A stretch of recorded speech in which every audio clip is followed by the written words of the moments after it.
And now it's time for another bedtime story by the fireside with Mary T. And tonight's story is called 6th of August 1968 and it's by Mae Leonard.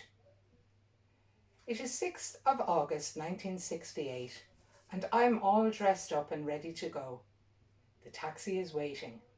Well-wishers have gathered outside the front door, but my father is missing. I hear him rattling noises coming from upstairs and I call him, "Dad, Dad!" No answer.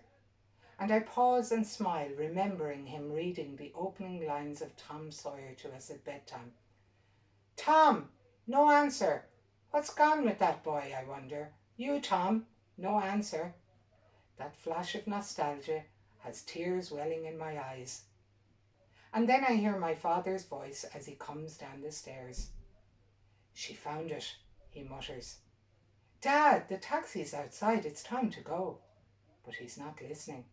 He's pulling books from the bookcase and they're slapping onto the floor.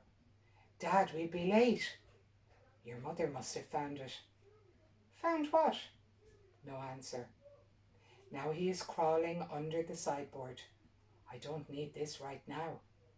Things have been bad enough all morning, starting with the flowers. Roses, I wanted lily of the valley or freesia, but they're out of season. So it was Hobson's choice, take it or leave it, roses. A friend, the head gardener at the People's Park in Limerick, promised that he'd have my flowers ready. My brother drove me there early just as the staff were being given instructions for the day. But there was no sign of my friend. He's on holiday, I was informed, and I stood there in shock horror with tears about to run down my face. But he was supposed to have my flowers ready. One look at my face, and his second in command grabbed secateurs, told me to wait, and returned with a dozen of the most magnificent long-stemmed roses. But how do you make a posy with those?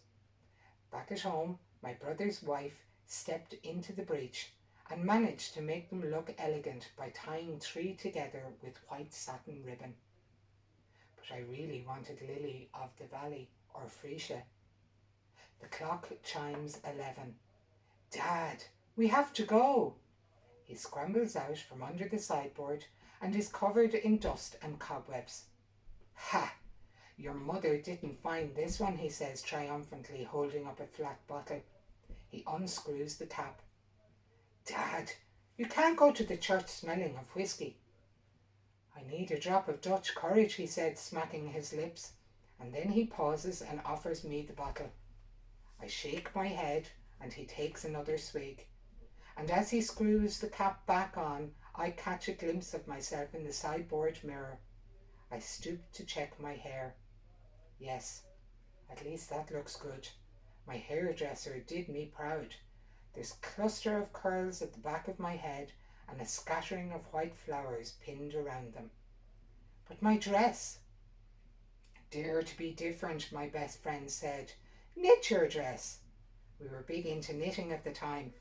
I really wanted the stunning shower of hail dress displayed in Gibson's Ladies' Fashion House uptown, but I allowed myself to be convinced to knit my dress. My mother was denied the frills and flounces and lace and the Limerick lace veil she expected me to choose. A work colleague found a suitable design in a woman's magazine that wasn't too difficult a pattern to knit. The yarn had to be ordered specially by the craft department in Cannock's. It was glitteringly white with a satin thread running through it. My mother shook her head and refused to have any hand, act or part in it.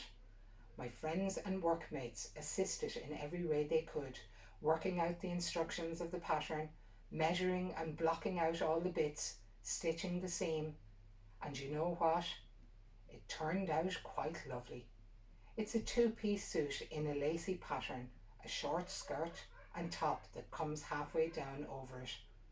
And now the sideboard mirror tells me it's, well, definitely different. I turn around to brush the dust and cobwebs off Dad's new suit. Do I look all right now? He asks as he pockets the whiskey bottle. I pause. It's the look in his eyes that make me catch my breath.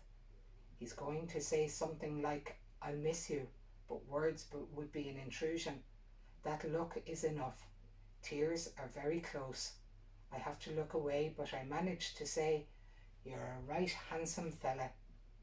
A very demanding beep from the taxi shatters the moment. I ease on my white crochet gloves, finger by finger, and I pick up my roses.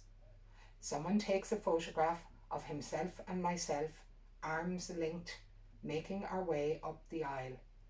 There's the outline of a whiskey bottle in his right hand pocket, and the clock on the gallery behind it is showing 11:20. The rest of our wedding day ran so smoothly it's a blur to me, except for one little moment. When we arrived at the Shannon Arms Hotel for our reception, I was accosted by a flustered waitress. Have you seen the bride, love? We can't serve champagne until she arrives. So much for daring to be different and knitting my wedding dress. Good night. Stay safe.